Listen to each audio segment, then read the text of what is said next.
بسم الله الرحمن الرحيم. الرابع أن يكون الرفع بالواو والنصب بالألف والجر بالياء ويختص بالأسماء الستة مكبرة إلى آخره. مصنف رحمة الله علیه سلام قسم بیانوي د اسماء متمکناونه چې هغه اسماء سته مکبره دي. د ته میشه اعرابي چې ویر کړ چې رفع وي په واو سره والنصب بالالف نصب په الف سره جر والجر بالياء جر په یا سره. خدا الفاظ یعنی دغه اعراب میشه الفاظ چې کوم د اسماء سته مکبره دي لکه اخوکا ابوکا حنوکا هموکه دې ته مدغه اعراب ویر کړ. خدغه اعراب به په هغه وخت کې وي چې کله اسماء سته مکبره کې څو شرطونه موجود وي. بغیر شرطونه کې اول شرط دا چې مکبرتن دا به مکبر وي، یعنی په دې کې به یا تصغیر نه وي د مصغر ولا کچرته په دې کې د تصغیر ولا یا وي. په دې صورت کې به دې ولا اعراب بالحرکت وي لکه جاءني ابي رايت ابيا مررت بابي. دویم دا موحدتن چې دا به واحد وي، کچرته تسنیه جمع واحد نه و نو دې به تسنیه جمع ولا اعراب وي لکه جاءني ابوان رايت ابوين ومررت بابوين. دا رنګ جاءني اباء رايت اباء ومررت باباء. دریم دا چې دا به مضافتن مضاف پوي، کچرته به دا مضاف نو دې ولا اعراب به مفرد منصرف صحیح ولا اعراب بالحرکت وي لکه جاءني ابن رايت ابا مررت بابن. خو بیا مضافتن الى غیر یا المتکلم یا متکلم نه ما سوا به دوی مضافي، کچرته دوی یا متکلم طرف ته اضافت شوی نو په دې صورت کې به اعراب بالحرکت تقدیری وي لکه جاءني ابي رايت ابي ومررت بابي. ټول شرطونه کې هغه ابي حالات ته هغه تقدیری دي. دې وجنه مصنف رحمت الله علیه چې اسماء سته مکبرات مدقسم اعراب ورکړ چې رفع به په واو سره چې کله عامل دی رفع روشي نو په دوی کې به ابوکا اخوکا حنوکا واو ارسي. چې کله والنصب بالالف چې کله عامل دی نصب روشي نو په دوی کې به الف وي لکه رايت اخاکا اباکا دا رنګه الف په پکرسي. کچرتا والجر بالياء چې کله عامل دی جر ولا پروشي نو په دوی کې به یار سي لکه مررتو باخیکا مررتو بابیکا درنګ بیا بیا پکرسي. خدا قسم اعراب می اسماء سته مکبرات ویر کړ خو چې کله سلور شرطونه وي. اول شرط سو چې مکبرتن د کې بیا تصغیر نه وي. دویم شرط موحدتن چې دا به واحد وي تسنیه جمع بنوي. دریم شرط مضافتن چې دوی به مضاف وي خو مضاف الی غیر یا المتکلم یا متکلم طرف ته به اضافت نه وي شوی. چې کله دا شرطونه وي پکې به دغه صورت کې به دوی رفع په واو سره نصب په الف چره جر به په یا سره وي. اوس بیا دغه اعراب میشه د اسماء سته مکبرات ویل ور کړ. هغه وجه دادو چې اسماء سته مکبره اگر چې دا مفرد دا یعنی اصل دا خو بیا هو اعراب بالحرکت پچارو چې ور ما اعراب بالحرکت مذکر نه کړ اعراب بالحرف مو ور کړ چې اعراب بالحرکت هغه ټیم کې ور کول شي چې هغه لفظ د اعراب بالحرکت صلاحیت خلري ان هغه په اخر کې به واو حرف علت یا بل حرف علت نه وي چونکه دوی په اخر کې واو حرف علت تا یعنی دوی اخون ابون اصل کې او اخون ابون وو دوی چې دا اعراب بالحرکت صلاحیت نه لري نو اعراب بالحرف مو ور کړ. به دی ولا مخصوص الفاظ دي هغه کې اخون ابون حمون او د غرنګ حنون او فوهن زومالن. اخون ورور ته ویل شي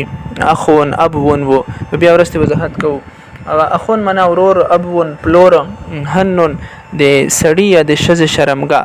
حمون یعنی اصل کې حمو کې د کاف ته ضمیر کاف ضمیر ته زیر ځکه ویل شي چې حمون دا دی ورته ویل شي لورته لور چون کې شذ وي د دی وجنه حمو کې ویل شي. فوهن چې کوم دی دا چې کله وغږ نه اضافت نه کوي نو فوکا پړ فوهن کې بیا واو په میم بدلیږي فمون پړويږي او چې کله اضافت کوي بیا فو کا یا فوکا فوکا نه سوري فوکا بیا پړويږي. د غرنګ زو چې کیم دا د اصل کې زوو د لفیف مکرون دا همیشه د دې اسم جنس طرف ته اضافت شوی لکه مصنف رحمت الله چې وزو مالن مال اسم جنس طرف ته اضافت شو چې هغه په کثیر او قلیل دوه باندې اطلاق کیږي. دغه اسماء سته مکبره او هغه وضاحت میجو وکړ. نو د مثال پیش کوي چې وهي اخوک ابوک وحنوک وهموک وهموک وفوک وزومال تقول تبدا سي جاءني اخوك رايت اخاك ومررت باخيك وكذل بواكي ان دغرنګ بیا اسماء سته مکبره د نور الفاظ دي غا په ور قياس کا نو مصنف رحمت الله دې کې دا خبر وکړه چې د اسماء سته مکبره چې کله سلور شرطونه پکې موجود وي مکبر وي مصغر نه وي موحد وي تسنیه جمع نه وي مضاف وي غیر مضاف نه وي خو بیا به یا متکلم طرف ته اضافت نه وي شوه بل څه به شوی په دې صورت کې به دوی اعراب رفع په واو سره نصب په الف سره جر به په یا سره لکه جاءني اخوک کې جاء د رفع عمل د اخوک کې واو ارغلا رايت اخاک کې رايت د نصب عمل د اخاک کې الف ارغلا مررت باخيك کې مررت به حرف جر د اغا د جر ولا عامل ده نو اخیک کې یار غلی دو زموږه وجه ویله چې د مدغه اعراب بالحرف زکه ور کړ چې دا اعراب بالحرکت صلاحیت نه لري زکه دوی په اخر کې واو ده نو اعراب بالحرف مو ور کړ دای چې والخامس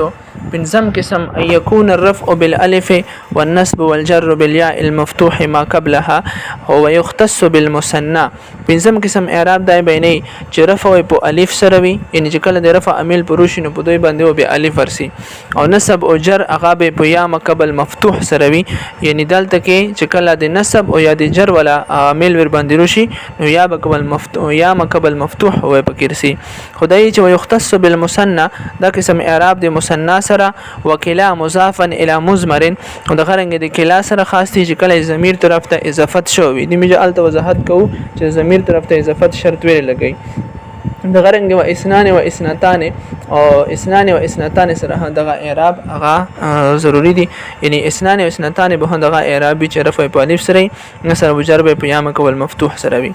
اوس دا خبره چې د تسنیه اعراب د بیان کړ چې رفع په الف سره نصب وجر په یا مکول مفتوح سره خو تسنیه په درې قسمه دو نو تسنیه حقيقي دو یو تسنیه سوری دو یو تسنیه معنوي دو تسنیه حقيقي دي ته ویل شي چې هغه شکل او صورت هي تسنیه ولوي یعنی په اخر کې الف و نون یا او نون مقبل مفتوح وي معنی هي تسنیه ولوي او د دغه ماده نه هغه مفرد هم موجود وي لکه رجلان رجلین اوس په دوی پر رجلان او پر رجلین کې الف و نون هشتا د غرنګ یا مقبل مفتوح هشتا دا او د صورت تسنیه ولدا او معنی هي تسنیه ولدا ځکه چې دواړه په دوی سروي بندلت کوي او د دغه معنی نه د دوی مفرد هم موجود ده چې اغا رجلون ده د تبه تسنیه حقيقي ویش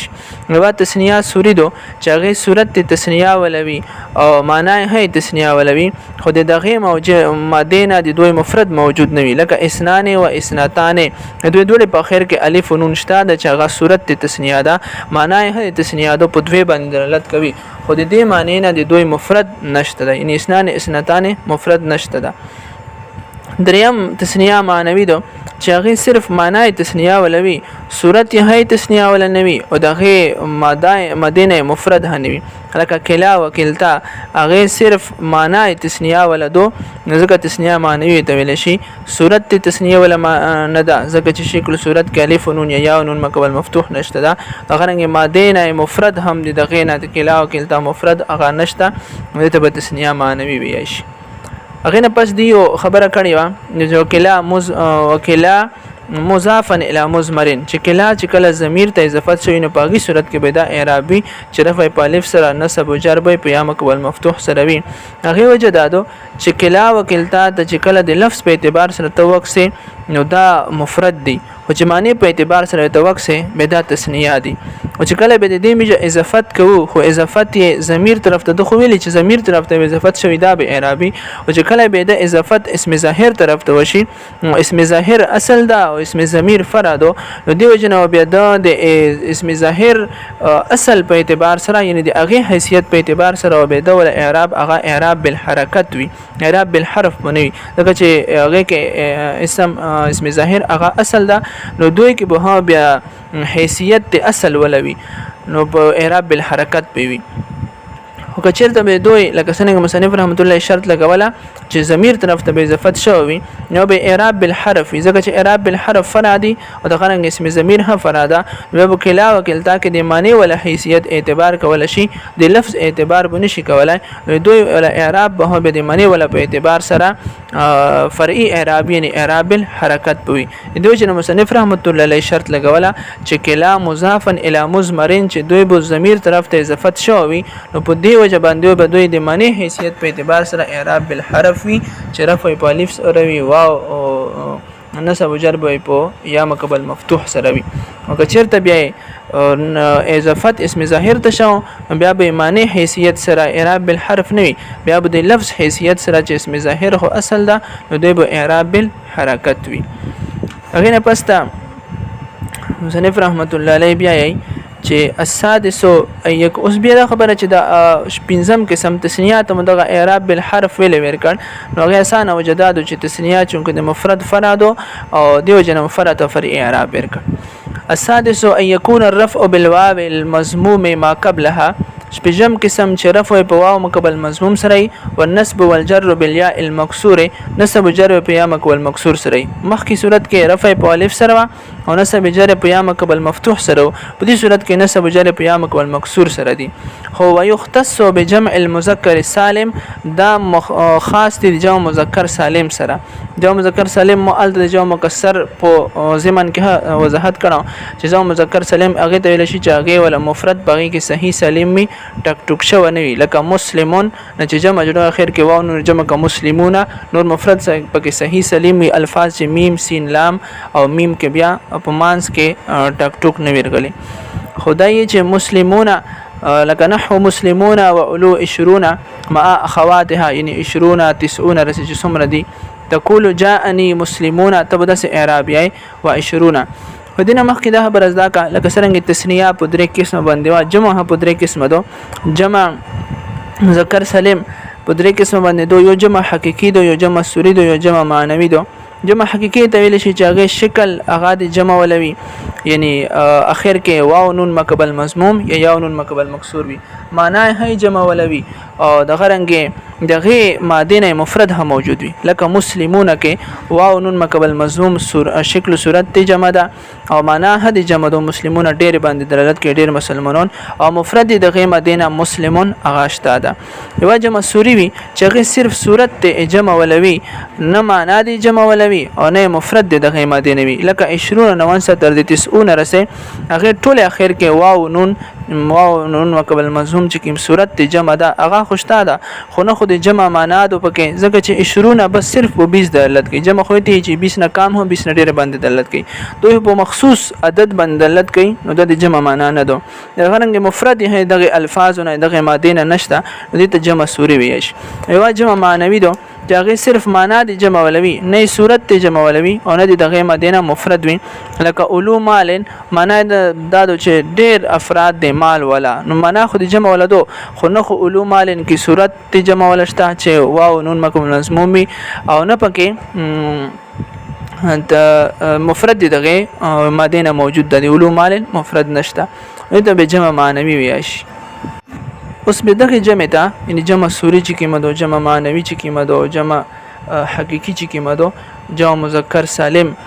د درې قسمونه دي ته مدغه اعراب ویل ورکړ چې رفع په واو کوم مقبل مضموم سره او نصب او جر په یا مقبل مکسور سره یعنی اعراب بالحرف ورکړ هغه فرعي دي هغه جواب دا چې چونکه جمع د مفرد فرادو نو فرد مفرع اعراب ورکړ.